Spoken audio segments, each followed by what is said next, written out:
Hey bro, কি অবস্থা? ভালো আছো? আচ্ছা, তোমার নাম তো মনে হয় সোহাগ না?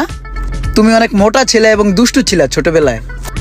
আচ্ছা, তোমার নাম আচ্ছা, তোমার নাম তো মনে হয় রুমান না? রুমন, তুমি ভালো আছো? তুমিও অনেক দুষ্টু ছিলা। তোমার না একবার কান কেটে গেছিল ছোটবেলায়? ছোটবেলা থেকেই তুমি অনেক দুষ্টমি করতা। আচ্ছা শুনো, আমার একটা বিগ প্রজেক্টের কাজ চলতেছে হাতির ঝিলে, বুঝছো?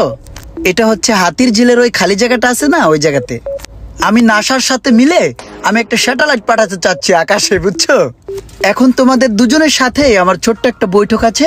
তোমরা এক কাজ করো, সময় করে আমার অফিসে চলে আসো। আমি যদি সময় বের করতে পারি তাহলে তোমাদের দুজনের সাথে বসে আমি একটু কথা বলবো না? হ্যাঁ, তাহলে থাকো তোমরা। হ্যাঁ, তাহলে আমি যাচ্ছি। হ্যাঁ, আর কি করতেছো এখানে? রাখতেছো কেন? হাতের উপর দিয়ে চাক্কা উঠে যাবে, বুঝো না তুমি? বোকা তুমি না রুমন, বোকায় রয়ে গেলে ছোটবেলার মতো। কিরে, তুই না নিজের তোর বাপরে বিয়া করাইছিলি, আর হেই পোলা বাড়ি আজকে তোরে তুমি তুমি করে কয়? তুই কিছু কইলি না? তোরাও তো তুমি তুমি করে কইছে। ওর পরে তো হসপিটাল তে কোলে করে তুই নিয়ে বাসায় দিয়েছস, আর হে পোলা আইসকা তোর তুমি তুমি করে কয়। তুই পারলি না ওর কানের নিচে দুটো আওয়াজ দিতে? আরে বেটা, তুই শুরু করলে আমি শেষ করতাম। তাছাড়া পকেটে টাকা পয়সা নাই যে ওর লগে পাঞ্জালুম, বুঝছস নাই? এই তো এতক্ষণে লাইনে আইছস, পাঞ্জা লড়বি। পুরুষ মানুষের শক্তি হয়েছে গিয়া পকেটে। টাকা না থাকলে পুরুষ মানুষের কোনো শক্তি নাই। ওর বাপের তো বহুত টাকা পয়সা, চাইলেই ওর লগে লড়ুন যাবো না। এত সহজ না দুনিয়া। বাদ দে, ইডাডি এখন কই ভালাবি এই চিন্তা কর। এডি কি হানি রাখবি নাকি ওদিকে সরাবি? চলো আগে ওই সাইডে যাই, পরে দেখতেছে গিলা।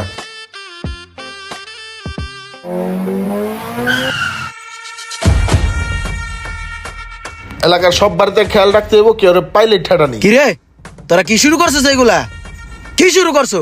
তোমরা যে ডাকাত নির্মূল কমিটি গঠন করতে লেগে এলাকার মধ্যে একটা পাইতারা শুরু করছো, এটা কি তোমগো লগে যায়? তোমরা পোলা পাইন না? আমরা এখানে আছি না? আমরা কি ভাইসা আইছি? আমগো জিজ্ঞাসা কোনো সময়? আরে মিয়া, ডাকাত কি ফাইজলামি মনে করছো?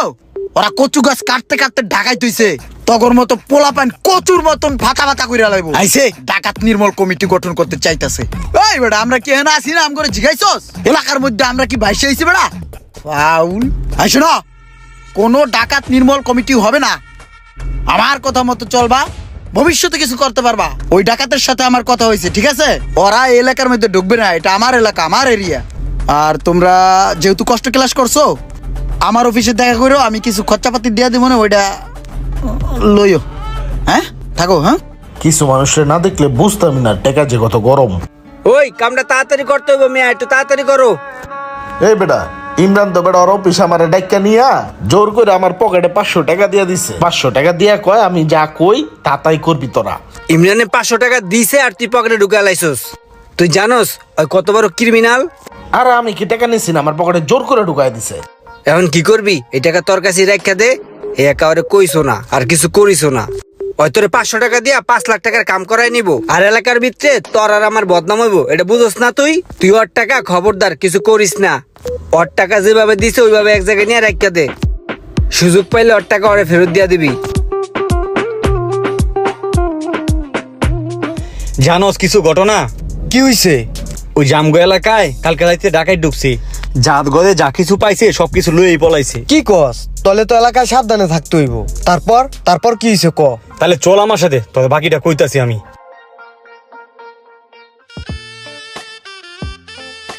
ভাই কি অবস্থা? ভাই ভালো আছেন আপনারা? হ্যাঁ ভালো। আপনি রিক্সায়? ভাই আমি এই জীবনে একটা জিনিস শিখা পাইছি, বুঝছেন ভাই? অহংকার পতনের মূল, বুঝছেন? অহংকার যে আলায় করবো ওই নিশ্চিত পতন খাইবো। যেই অহংকার করবে, আপনি যদি অহংকার করেন আপনি পতবেন, পতন হইব আপনার। এটা ভাই আমি বুঝে গেছি, বুঝছেন ভাই? এখন ভাই আমার নিজেরটা নিজেই হারে হারে টের পাইতেছি, বুঝছেন ভাই? ভাই ওই যে আরেকটা বিষয়, এলাকার সমাজ কল্যাণমূলক একটা বিষয় আছিল না, ওই যে ডাকাত নির্মূলের, ওই ঝামেলাটার ভিতরে জড়াইয়া, বুঝছেন ভাই, আমার খুব দ্রুত পতন হয়ে গেছে, বুঝছেন? এখন আসি কোন রকম। আছেন ঠিক আছে, এই কারণে আপনি রিক্সা চালাইবেন? একটা রিক্সা লইছি ভাই, এখন কি করবো? সারা জীবন চলছি হলো বড়লোকের হালে, রাজার হালে, সবসময় গাড়ি ছিল। এখন এমন একটা পর্যায়ে পড়ছি গাড়িটাও রাখতে পারি নাই। এখন লইছি পার্সোনাল গাড়ি, পার্সোনালি চলাই। এই মনে করেন মাঝে মাঝে দুই একটা টিপটুপ মারলে চা বিড়ির পয়সা হয়ে যায়, বাসার বাজার খরচটা হয়ে যায়, বুঝছেন ভাই? এই লইছি চলি আর কি। যাবেন নি কোনো দিকে? ওড়েন দেই। ওই সোহাগ একটা কাম কর, ওর 500 টাকা আছে না তোর কাছে জমা দিছিল, ওইটা ওরে দিয়া দে, ওর কামে লাগবে এই সময়। হ্যাঁ দিতাছি। 1 2 3 4 5 নেন ভাই, এই টাকাটা একদিন আপনি আমার দিছিলেন। না ভাই ভালো হয়েছে, বুঝছেন? 500 টাকা দিয়েছেন। অনেক দিন ধরে ইলিশ খায় না, তাহলে একটা ইলিশ লয়ে আইলই। ঠিক আছে, ধন্যবাদ ভাই, তাহলে থাকেন। আপনাকে আল্লাহ যা দিয়েছে তা নিয়ে বড়াই না করে তা নিয়ে শুকরিয়া আদায় করুন, না হলে ইমরানের মতো পতন হতে সময় লাগবে না। ভিডিওটি ভালো লাগলে অবশ্যই শেয়ার করে দিবেন প্লিজ।